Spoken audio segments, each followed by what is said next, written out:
স্বাধীনতা দিবস উপলক্ষে বক্তব্য।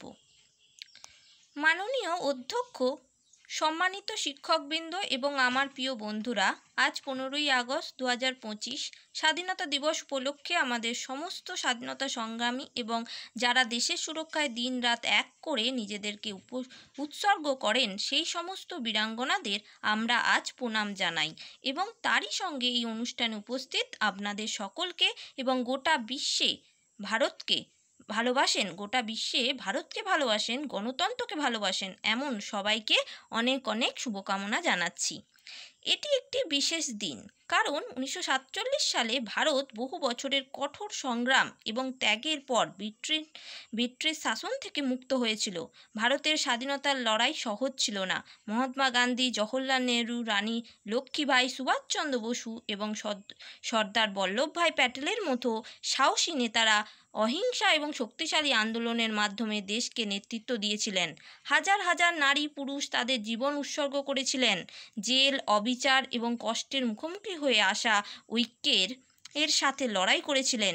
আজ যখন আমরা তিরঙ্গা উত্তোলন করি এবং আমাদের জাতীয় সঙ্গীত গাই, তখন আমরা তাদের সকলের প্রতি শ্রদ্ধা জানাই যারা আমাদের স্বাধীনতাকে সম্ভব করে তুলেছিলেন। আমরা এটাও মনে রাখি যে স্বাধীনতার সাথে মহান দায়িত্বও আসে। আসুন আমরা ঐক্যবদ্ধ থাকি, অন্যদের সাহায্য করি, ভালোভাবে পড়াশোনা করি এবং আমাদের সমাজকে উন্নত করার জন্য ছোট ছোট পদক্ষেপ গ্রহণ করি, যেমন এটিকে পরিষ্কার রাখা, দয়া ছড়িয়ে দেওয়া এবং সকলের অধিকারকে সম্মান করা।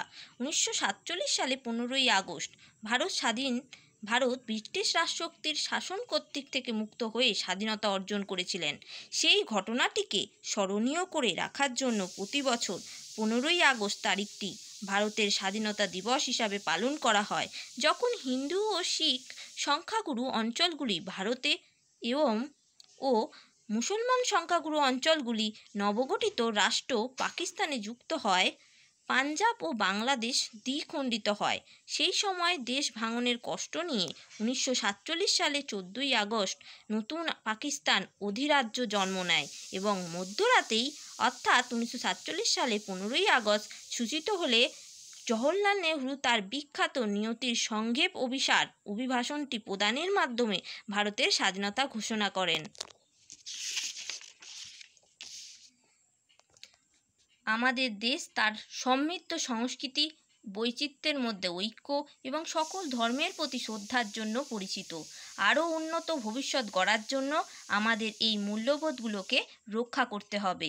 প্রতিটি স্বাধীনতা দিবস আমাদের কঠোর পরিশ্রম করতে এবং ভারতকে গর্বিত করতে অনুপ্রাণিত করুক।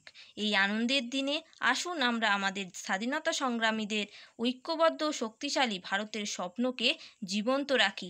সবাইকে স্বাধীনতা দিবসের শুভেচ্ছা। জয় হিন্দ, বন্দে মাতরম, ভারত মাতার জয়।